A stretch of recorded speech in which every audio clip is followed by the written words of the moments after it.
Alrighty, seekers of happiness.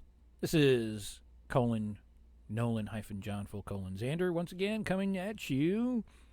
On this video, we are talking about the gateway process. Once again, this is how to escape the confines of time and space, according to the Christians in Action. The gateway experience techniques is used to alter consciousness and ultimately escape space-time. Everything You Need to Know by Thoby.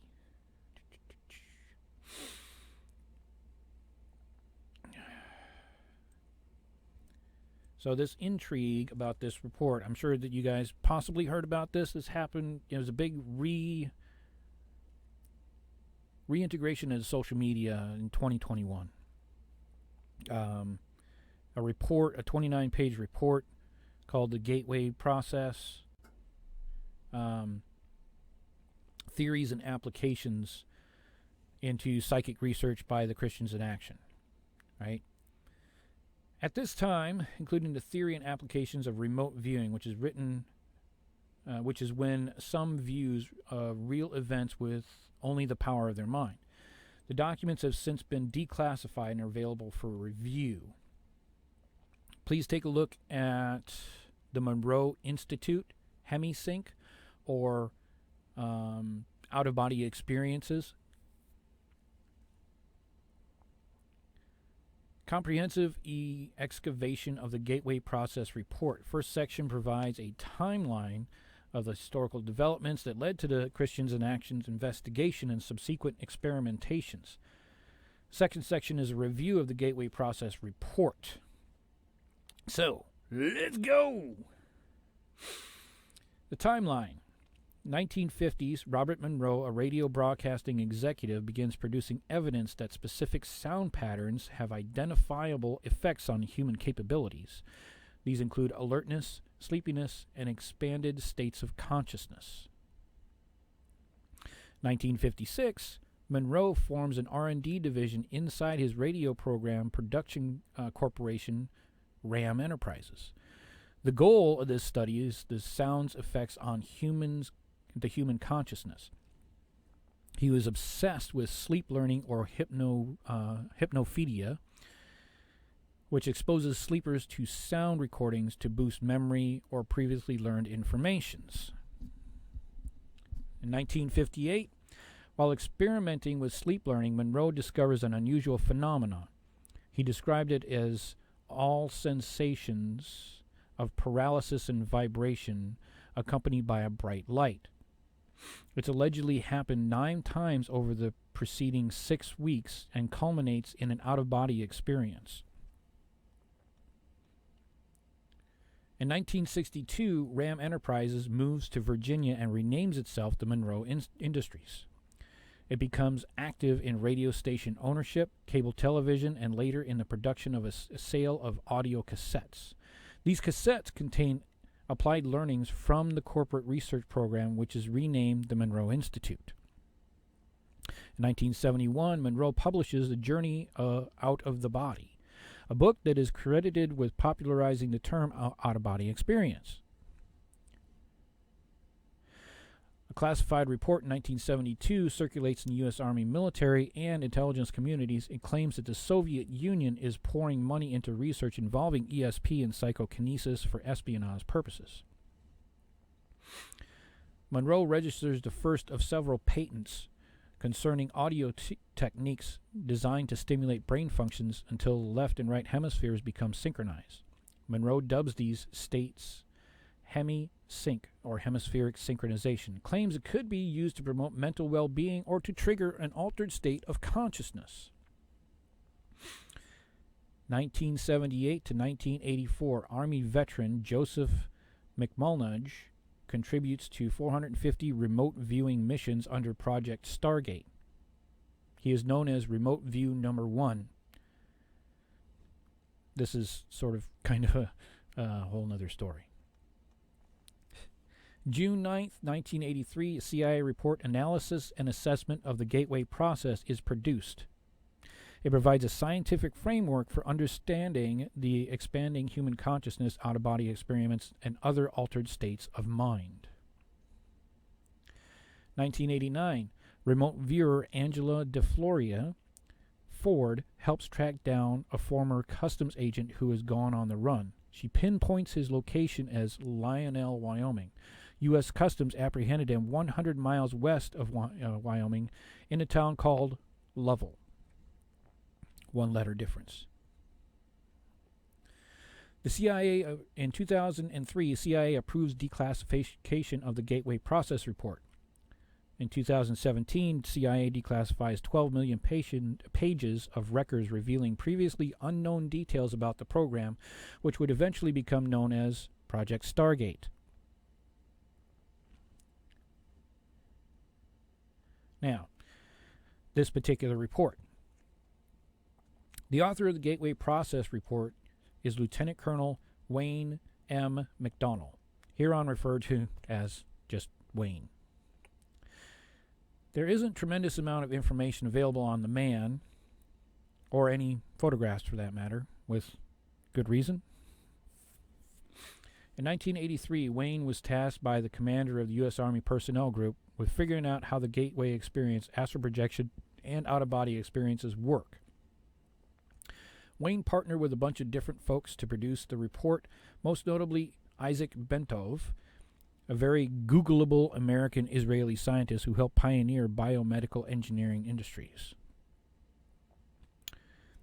The scientific approach. From the outset of the report, Wayne states that his intent is to employ an objective scientific method in order to understand the Gateway process. The various scientific avenues he takes include a biomedical inquiry to understand the physical aspect of the process, information on quantum mechanics to describe the nature and functioning of the human consciousness,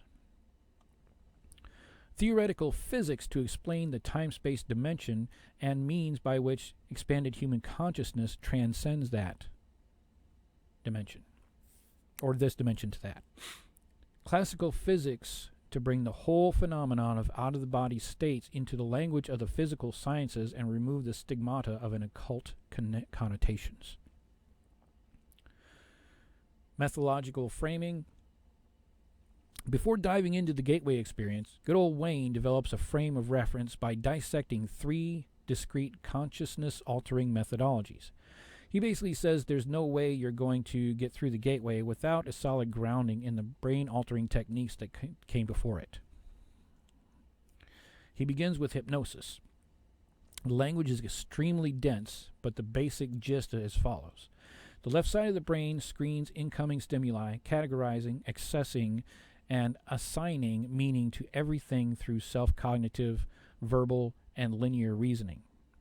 The left hemisphere then dishes the carefully prepared data to the non-critical, holistic, pattern-oriented right hemisphere, which accepts everything without question. Hypnosis works by putting the left side to sleep, or at least distracting it long enough to allow incoming data direct, unchallenged entry into the right hemisphere. There, in the right hemisphere, stimuli can reach the sensor and motor cortices of the right brain, which correspond to the points in the body. Suggestions then can send electrical signals from the brain to certain parts of the body, directing these signals appropriately according to the report, and can elicit reactions ranging from left leg numbness to the feelings of happiness. Same goes for increased power of concentration. Check out my book on the vagus nerve and its relation to the pranic tube and the dantians and the chakra system. Wayne continues with a snapshot of transcendental meditation. He distinguishes it from hypnotism. Through concentration, the subject draws energy up the spinal cord, resulting in acoustical waves that run through the cerebral ventricles to the right hemisphere, where they stimulate the cerebral cortex, run along the homunculus, and then to the body itself. The waves are altered rhythm of heart sounds, which creates a sympathetic vibration in the walls of the fluid-filled cavities of the brain's ventricles. He observed that these symptoms begin in the left side of the body, confirming the right brain's complicity Then Bentonov also states that the same effect might be achieved by prolonged exposure to 4 to 7 hertz, which is the alpha brain state. Second, acoustical vibrations. He suggested standing by an air conditioning duct might also do the trick. Now, this is a constant, consistent humming, and it's something that you're not going to question, you're not going to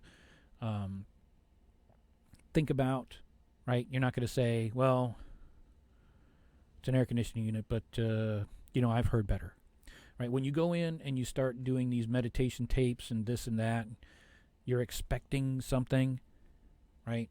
And it doesn't deliver, then it has an adverse effect on you because you put that adverse effect in there because it's not something that you were expecting. When you listen to an air conditioning unit, you're not expecting anything. It's an air conditioning unit. So, stand next to an air conditioning duct. The flow of the air and the whir of the machine itself is very calming, and you can focus on that. So there's plenty of celebrities that are committed adherents to transcendental meditation today. So you can Google the hell out of just about everybody to find out about that, right? Now, 3, biofeedback. On the other hand, uses the left hemisphere to gain access to the right brain's lower cerebral motor and sensory cortices, whereas hypnosis suppresses one side of the brain, usually the left, and then bypasses that side altogether. Biofeedback teaches the left hemisphere to visualize the desired result, recognize the feelings associated with the right hemispheric axis, and ultimately achieve the result again and again. With repetition, the left brain can reliably key into the right brain, right, and strengthen the pathways so that it can be accessed during a conscious demand mode, which means once it's entrained into you, you don't need any prompting. You don't need the hypnotist to put you under. You don't need the left and right brain sync tapes. You can do it by yourself. You no longer need these crutches that they keep talking about. A person can do it in their conscious day.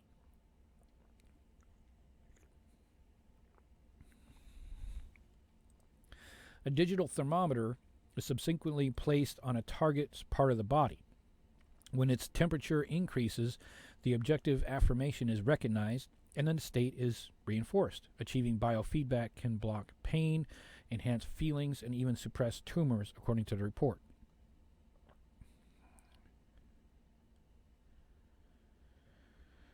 The mechanics of the gateway. Good old Wayne takes a first stab at the gateway process. Classifies it as training system designated to bring enhanced strength, focus, and coherence to the amplitude and frequency of the brainwave output between the left and right hemispheres so as to alter consciousness. What distinguishes the gateway process from hypnosis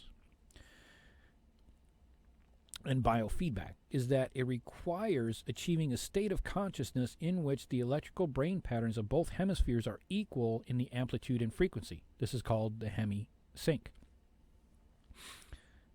Lamentably, and perhaps conveniently, we cannot as humans achieve this state on our own. I absolutely disagree. The audio techniques developed by Bob Monroe and his institute, which comprises of a series of tapes, claim to induce and sustain hemi-sync.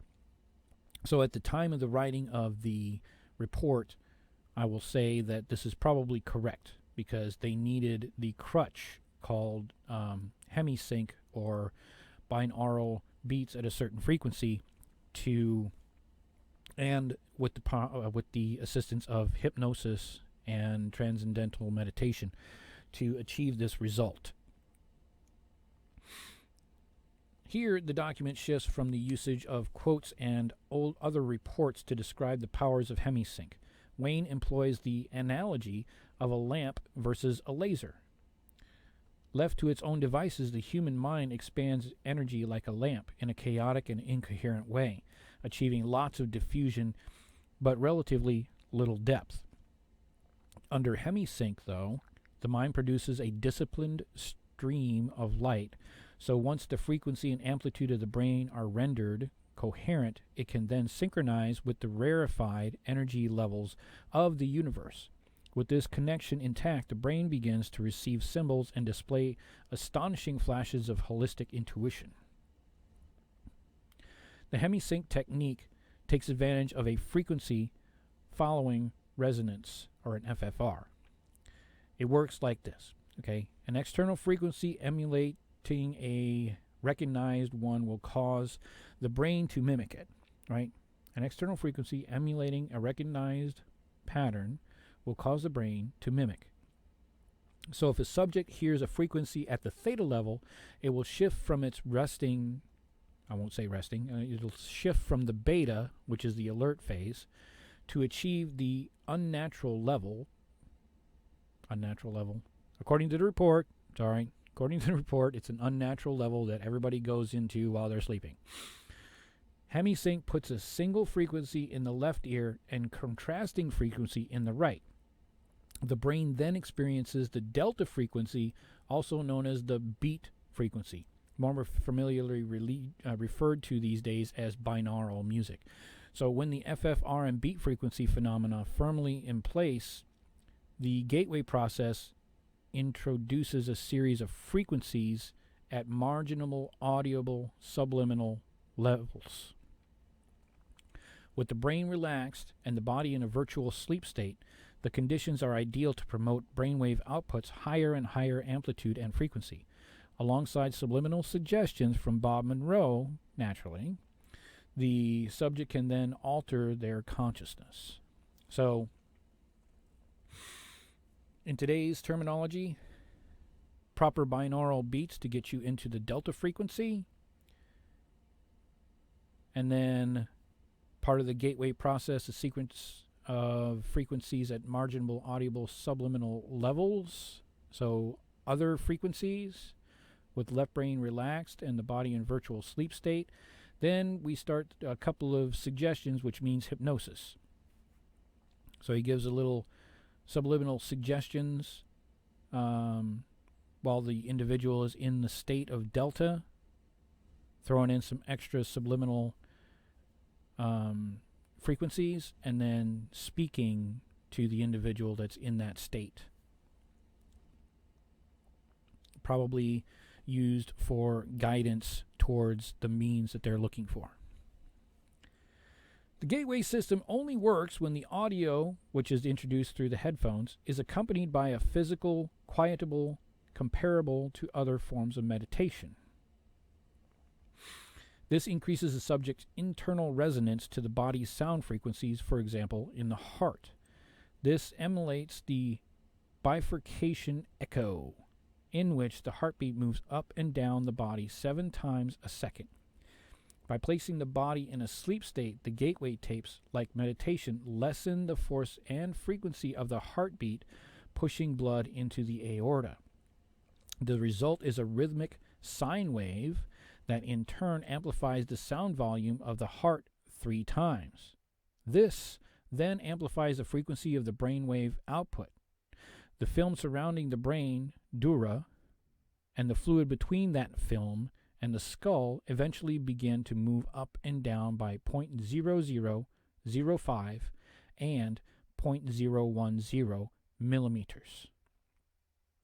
So, okay.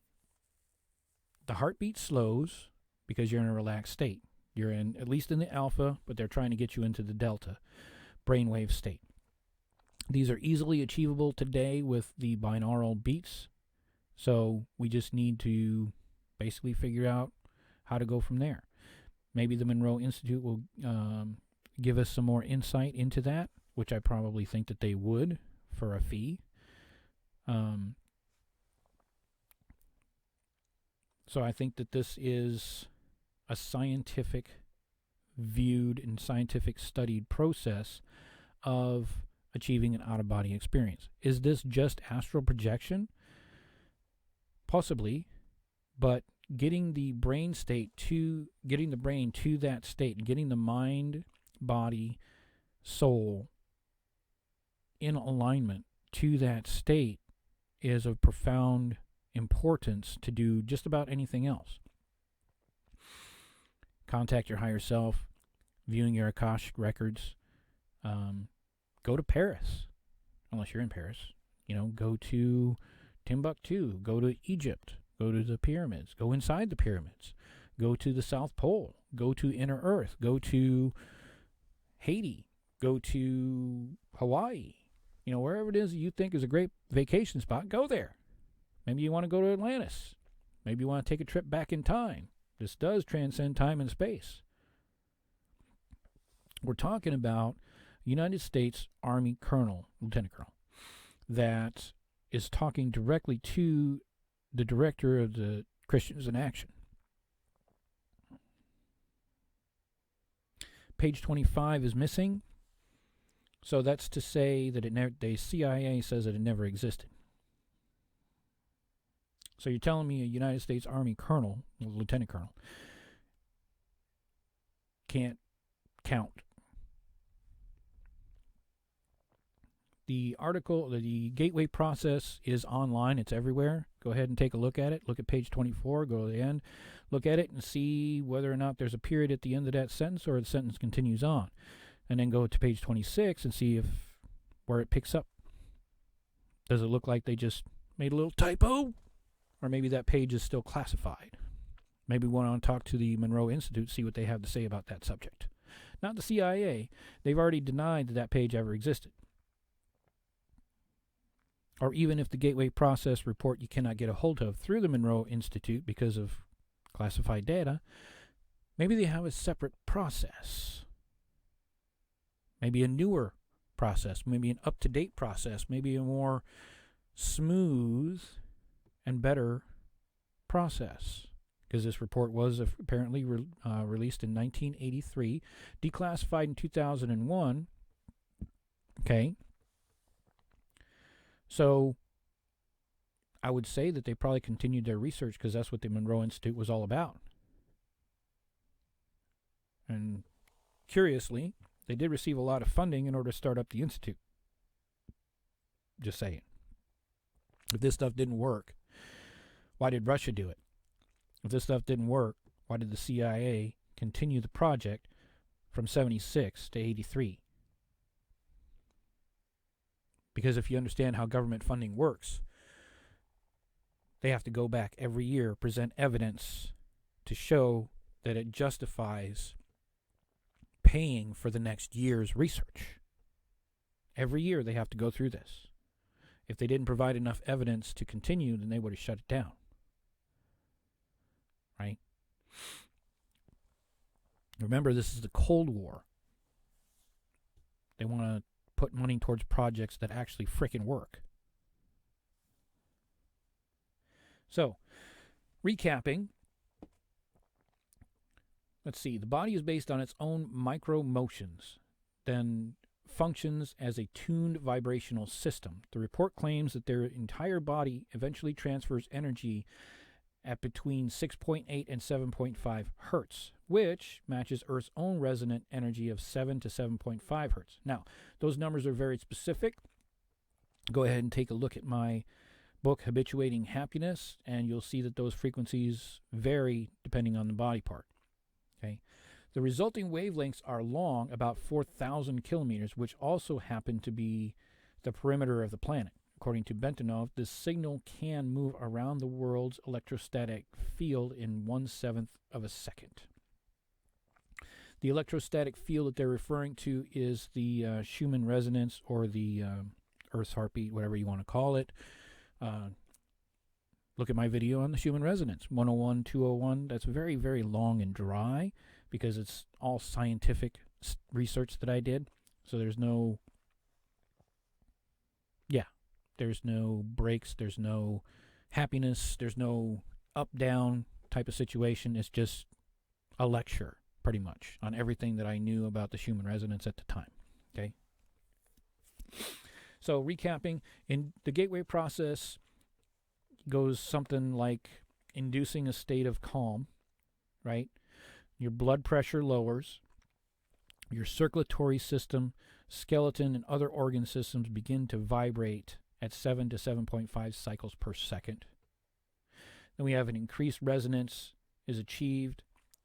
The resulting sound wave matches the electrostatic field of the Earth. Body and Earth and other similarly tuned minds become single energy continuum.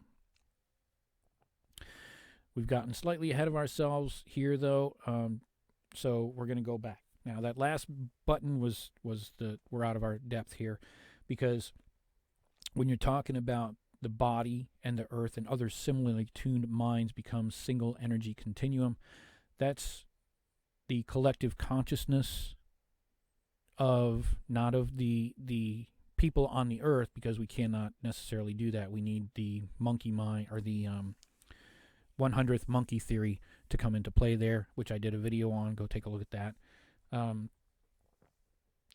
Getting the entire planet's resonance or collective consciousness to the 7 to 7.5 cycles per second would be, it'd be world altering.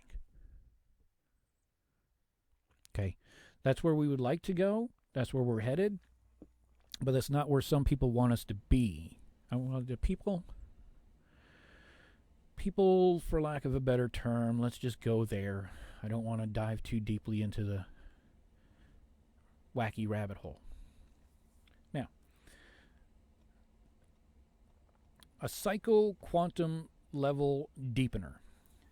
Good old Wayne, he turns to the true nature of matter and energy. More materially, solid matter, in the strict construction of the term, he explains that it doesn't exist.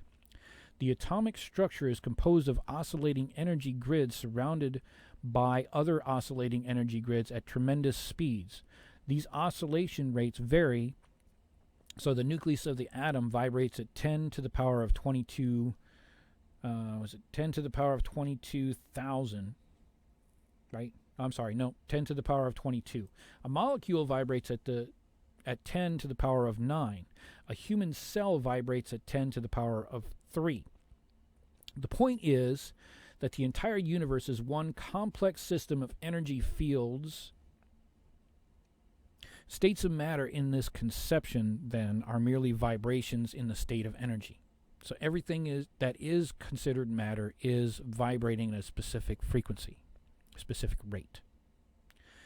The result of all these moving energies bouncing off of energy at rest projects a 3D module or a pattern called a hologram, also known as our reality, as we experience it. It's best to think of it a 3D photograph, right? We do have holographic projectors today.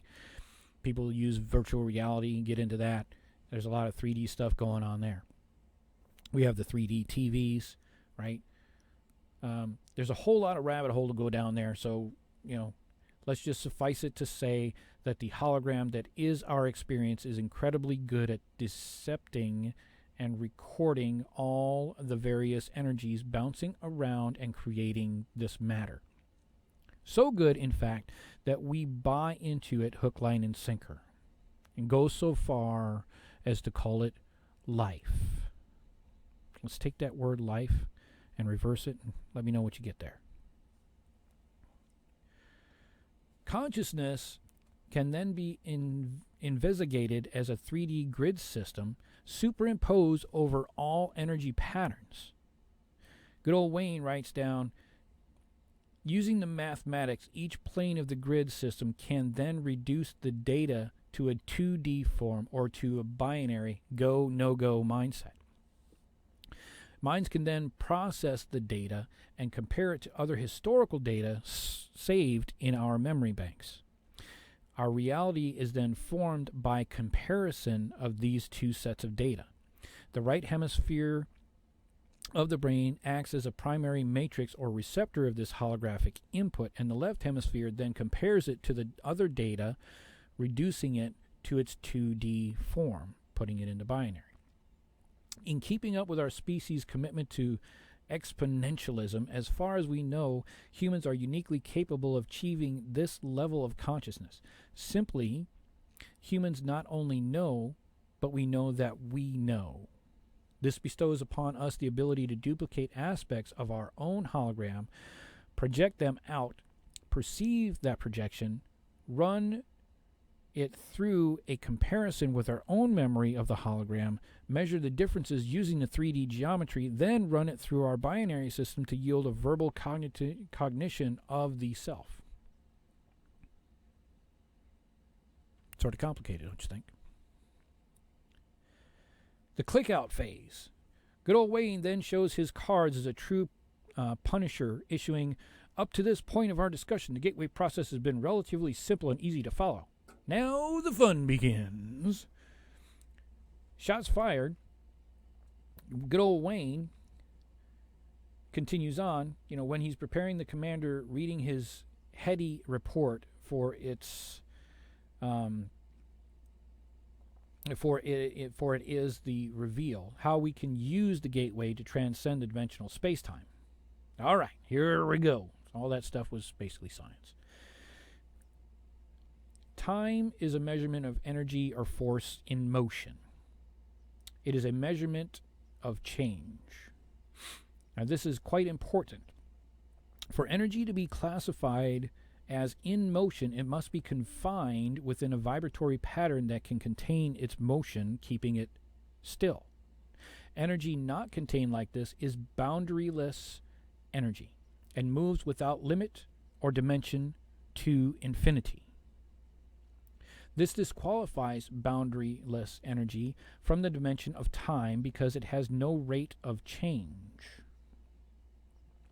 Energy in infinity, also called the absolute state, is completely at rest because nothing is accelerating or decelerating it. Again, there is nothing to change it. But if we understand that time is something that man invented for a measurement tool, then I think that this really explains the rest of it. Because time is the thing that he says that disqualifies the boundaryless energy from the dimension of time, right? So if it disqualifies boundaryless energy from the dimension of time, there's nothing. Since time doesn't exist, then energy is boundaryless. So going back in time is, I could say it's impossible because time doesn't exist. So everything exists in parallel, and possibly just different dimensions or different locations in this reality. Or this, I'm sorry, it's not a reality, it's a matrix. Right? According to the report, we are asleep. We are in the matrix. Now, are we going to wake up like Neo with freaking rods and shit sticking out of our ass? I don't know. Not there yet. But I will say that it's a scientific report generated by a intelligence corporation, funded by the intelligence corporation, given to a Monroe Institute, certified and reviewed by United States Army Lieutenant Colonel, who apparently can't count, to show that this stuff is usable as an intelligence gathering tool. Otherwise, they would not have funded the project for 8 years, 9 years, depending on when they started, knowing full well that this guy was possibly doing some esoteric stuff. Curious. How many millions of dollars went into this project at 1976, 1978 money levels? $1 million then is certainly not $1 million today. $1 million today is pretty close to freaking pocket change. Back then, it was a substantial amount of money. So, It therefore does not contribute to our hologram or our physical experience, and we cannot perceive these energies. Back to frequencies. Wave oscillation occurs because a wave is bouncing between two rigid points of rest. It is like a game of electromagnetic hot potato, the potato being the wave and the participant's hands being the boundaries of that wave. Without these limits, there would be no oscillation. When a wave hits one of these points of rest, just for a brief instant, it clicks out of space-time and joins infinity. For this to occur, the speed of the oscillation has to drop below 10 to the power of negative 33 centimeters per second. For a moment, the wave enters into a new world, and the potato simply disappears into a dimension that we cannot perceive. Theoretically speaking, if the human consciousness wave pattern reaches a high enough frequency, then clicks outs can reach continuity. Put another way, if the frequency of the human consciousness can dip below 10 to the power of 33 centimeters per second, but above the state of total rest, it can transcend space-time. The gateway experience, as associated hemisync technique, is designed for humans to achieve this state and establish a coherent pattern of perception in the newly realized dimension.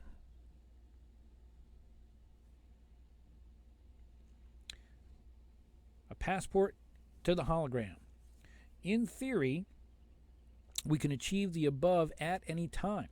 The entire process, though, is helped along if we can separate the consciousness from our body.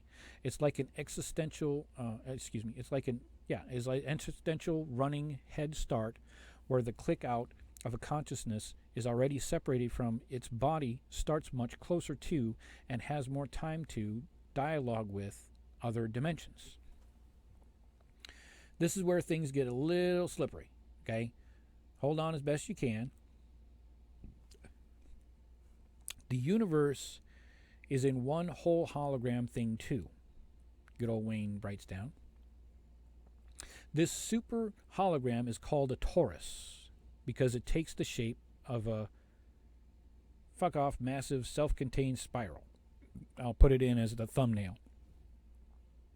Give yourself a moment to let the above motion sink in. So we have a toroid, right, that encompasses our known holographic universe, which is also to say that we have a toroid that encompasses each human, just like a north-south magnet. Go ahead and take a look at my book, Habituating Happiness. It's in there.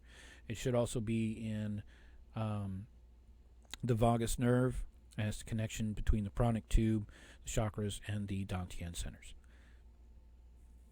So, this pattern of the universe, right, conspicuously mirrors the patterns of electrons around the nucleus of an atom.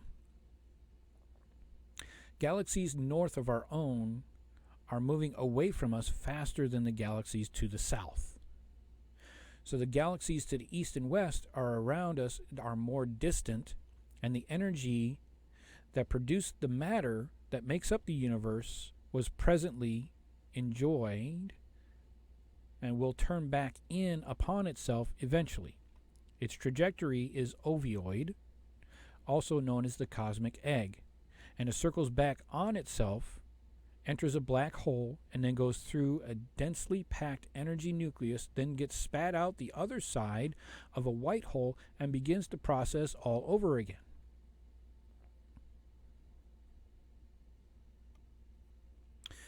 The entire universe hologram, or the torus, it represents all of the phases of time, the past, the present, and the future. The takeaway is that human consciousness brought into a sufficiently altered, focused state could obtain information about the past, present, and the future, since they all live in the universal hologram simultaneously. Good old Wayne reasons that our all-reaching consciousness eventually participates in an all-knowing infinite continuum. Long after we depart the space-time dimension and the hologram, each of us perceived is snuffed out, and our consciousness continues in a reassuring way. So we'll be snuffed out as the physical being, but the consciousness will always continue, according to the report. That goes along quite well with a lot of the esoterics that are out there speaking on this type of subject. Alrighty, let's go with some techniques. The following is an outline of key steps to reach focus levels necessary to defy space-time dimension. This is an involved and lengthy process best attempted in controlled settings. So if you're in a rush, you can apparently listen to enough Monroe Institute gateway tapes in 7 days to get there. Now, the energy conversion box. The gateway process begins by teaching the subject to isolate any extraneous concerns using visualization process called the energy conservation box. Basically, quiet your mind. So it's going to be difficult for a lot of folks. Resonant humming. The individual introduced to a resonant humming through the utterance of a protracted single tone alongside a chorus on the tapes, the mind and body achieve a state of resonance. So the binaural beating. The gateway affirmation. The participant is exposed to something close to a mantra called the gateway affirmation. They must repeat this to themselves, the vibration of, I am merely a physical body and deeply desire to expand my consciousness. I'm merely a physical body and deeply desire to expand my consciousness. Now, this is a scientific term. There's many others out there, like from Pamela Ehrlin, Elizabeth April, you name it. Somebody's got a different affirmation. And you may want to throw something else in there, like, hey, I want to talk to my higher self, or I want to communicate with my higher self, or I want to bring my higher self more into my reality, or this reality, or something of that nature. This is also part of my research. I'm throwing this out there, but this is going to be part of my online program. I'm doing up a course, but first I got to get through basically bypassing the ego. But that's another subject. Hemisync is next. The individual is finally exposed to the hemisync sound frequencies and encouraged to develop a relationship with the feelings that emerge. So get in touch with your feelings. What do you feel?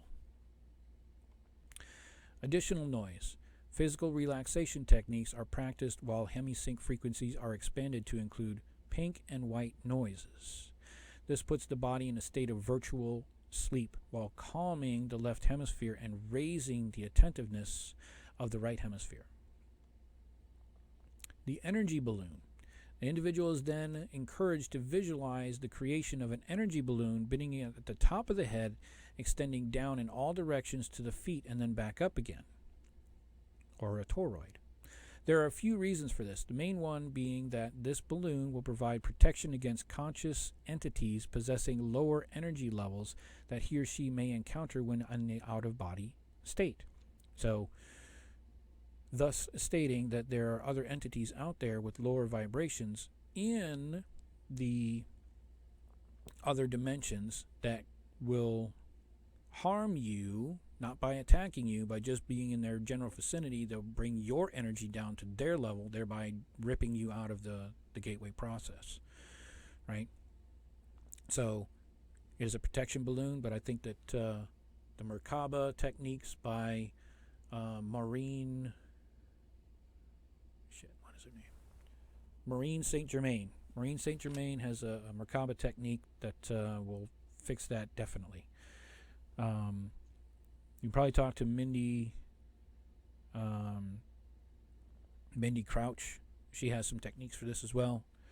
Now, there are a few reasons for this. Main one being that the ball will provide protection against the constant entities possessing lower energy levels that he or she may encounter when in the out-of-body state. So be very, very careful.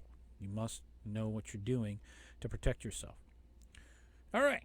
Focus 12. Practitioner can consistently achieve sufficient expanded awareness to begin interacting with dimensions beyond their physical reality. To achieve this state, it requires conscious effort and more pink and white noise from the sound stream. Tools. Once Focus 12 is achieved, by the subject then can employ a series of tools to obtain feedback from alternate dimensions. Problem solving. The individual identifies fundamental problems, fills their expanded awareness with them, and then projects them out into the universe. These can include personal difficulties as well as technical or practical problems. So, personal issues. Probably need to put those aside, right? Or you may need to get rid of those before you start this process.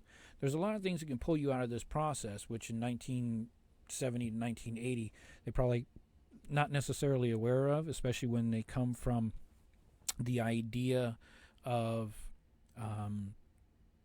science and sound, right? Bringing this stuff in because somebody, Mr. Monroe, had stumbled upon this technique just because he worked at a radio station, right?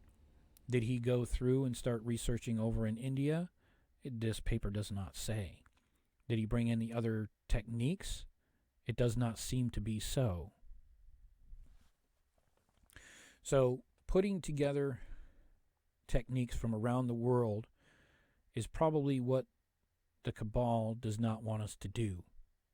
I would say that when we expand it out, possibly from something similar to the Tower of Babel, and everybody went out into the world, changed their language, and moved away. Or from Atlantis or Lemuria had moved on to different locations throughout the world. They took with them fractions of these teachings. They do not have the entire and whole of the teaching. The Emerald Tablets, plural, describe this process and teach you about the process to a point. But a lot of these other techniques, these secret techniques from the gurus, from the chi masters, forgive the expression, and the wrongful pronunciation, depending on if you're from China, Japan, or Laos,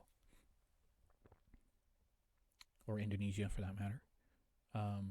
The life force energy that we always talk about is what we are. The life force energy that flows through this meat suit is what brings order to the chaos of the system. It organizes, right? We're made up of millions or billions or trillions of cells that are created and destroyed and live out their lives as us, using our cells and other microbes and other creatures that live in a symbiotic relationship within and on the outside of our bodies. So, moving back to this, we're talking about problem solving. We're talking about the fundamentals of expanding awareness around you. A lot of stuff can interfere with that. Past life trauma or even a this life trauma. As I mentioned earlier, even now I still don't recall what has happened to me before age 11. I recall bits and pieces, but I don't recall most of it. Stuff that my mother and my brother talk about, and my cousins and stuff, they talk about this stuff. I don't remember it. So something happened to cause a significant amount of trauma for me to forget,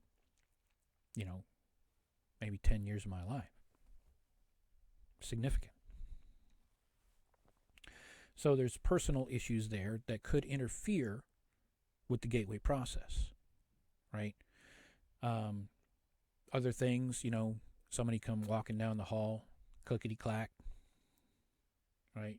Your son or daughter coming in saying, "Hey, what you doing?" Right? So there's plenty of stuff that is going to cause some issues. So problem solving, put yourself in an isolated place, quiet place, work on your personal issues. If you need help with that, go find a hypnotist, go find a psychiatrist, psychologist to work through those issues. If you want it done quickly, go find a hypnotist. If you want it done and the psychologist, psychiatrist to make a career out of your situation and pull you back into 3D reality, then go that route.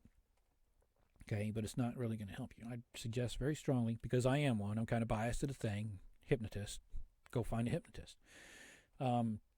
Because psychology and psychiatry stemmed out of hypnosis and mesmerism. Go look it up. Right, continuing on after that rant, patterning, which is the consciousness is used to achieve a desired objectives in the physical, emotional, or intellectual sphere. Color breathing is a healing technique that revitalizes the body's energy flows by imagining colors in a particularly vivid manner.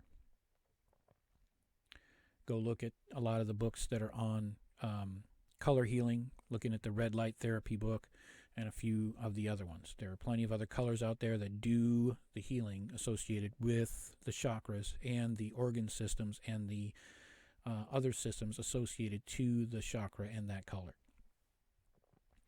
Energy bar tools is a technique that involves imagining a small, intensely pulsating dot of light that the participant charges up. He or she then uses this sparkling vibrating cylinder of energy, formerly known as the dot, to channel forces from the universe to heal and revitalize the body. This is the central pranic tube, sparkling, vibrating cylinder of energy. So the pranic tube could be considered the center pole of the toroid, right? Described by this report, for lack of a more explicative terminology. Okay. Remote viewing, a follow-on technique of the energy bar tool, where the dot is turned into a whirring vortex through which the individual sends their imagination in search of the illuminating insights. The living body map, or a more organized use of the energy bar, in which streams of different colors flow from the dot to the correspondingly colored bodily systems.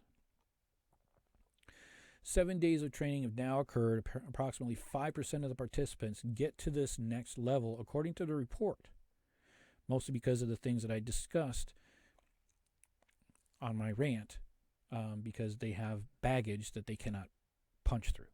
Right? Focus 15, travel into the past.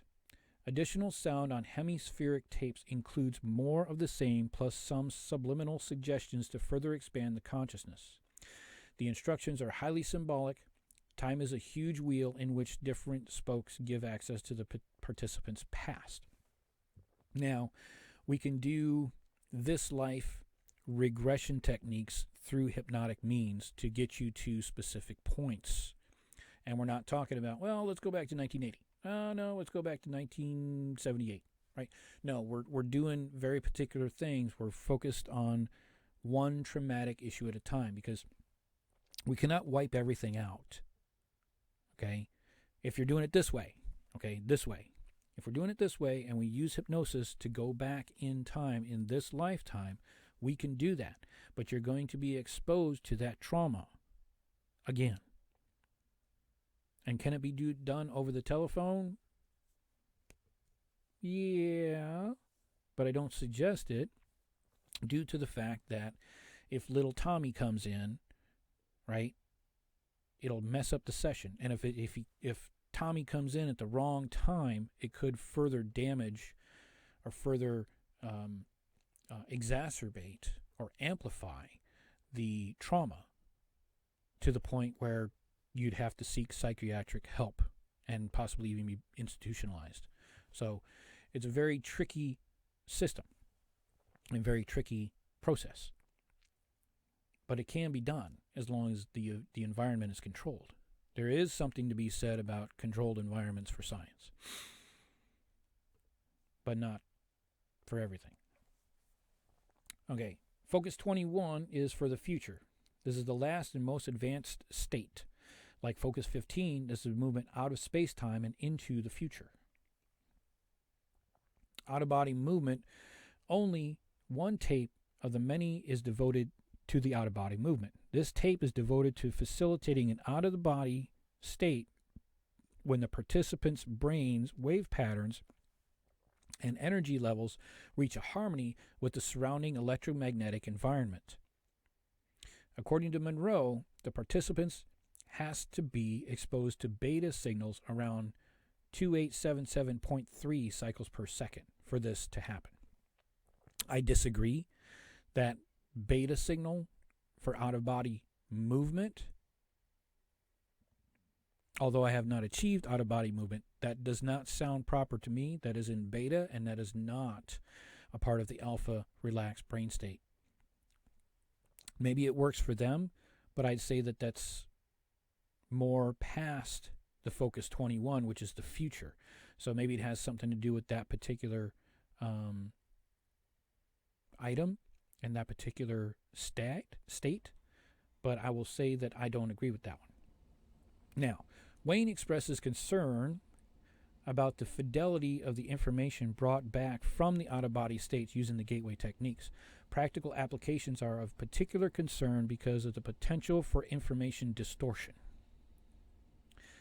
So,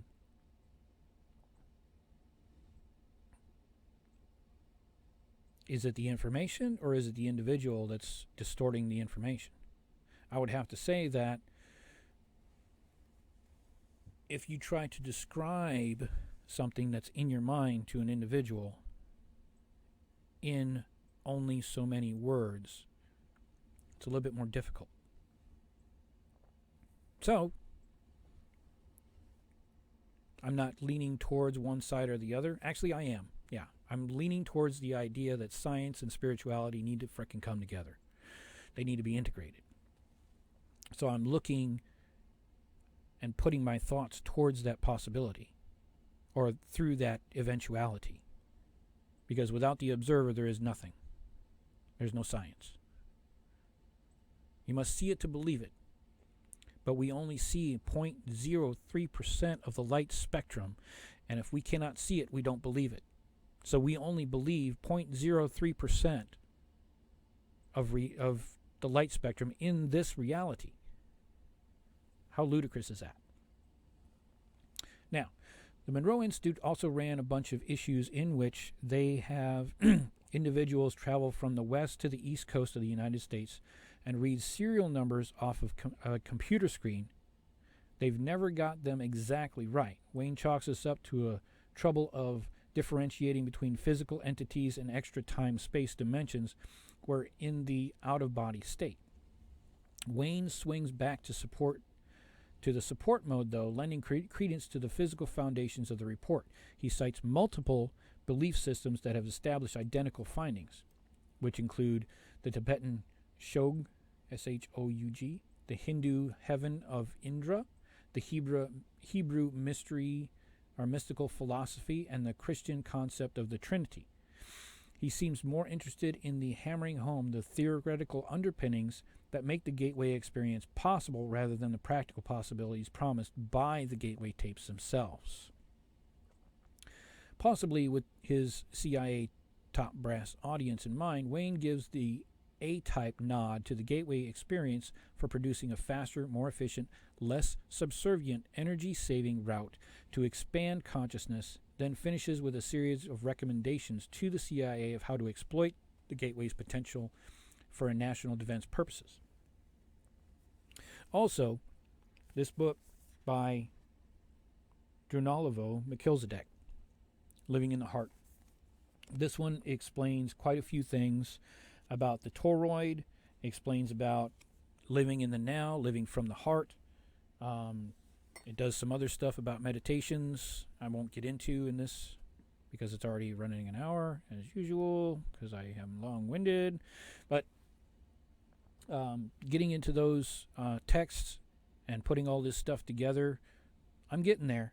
But, I'm back on doing the research phase. So hopefully putting stuff together as I did in this brief, 1 hour video, is what I'm going to be doing. And hopefully in the near future, instead of the distant future, I'll be coming up with more or less putting the stuff together with the scientific backing, which is what this video is about. It's about scientific backing of research that's been done towards these processes to pull people from the 3D into the possible esoterics of the consciousness and living in the now, and a few, many other things. But anyways, that is the CIA gateway process in a little bit more explanation, a little bit more broken down for you. But there's another one that I did previous to this one. There's another gateway process, number 1, which briefly goes over it, and it's more of a critical aspect coming from a 3D perspective. This one is at least breaking down more stuff. All right? All right. Now, you guys have a great day. Stay safe. Be happy and full of joy. This is Nolen-John Zander. You have a great day today.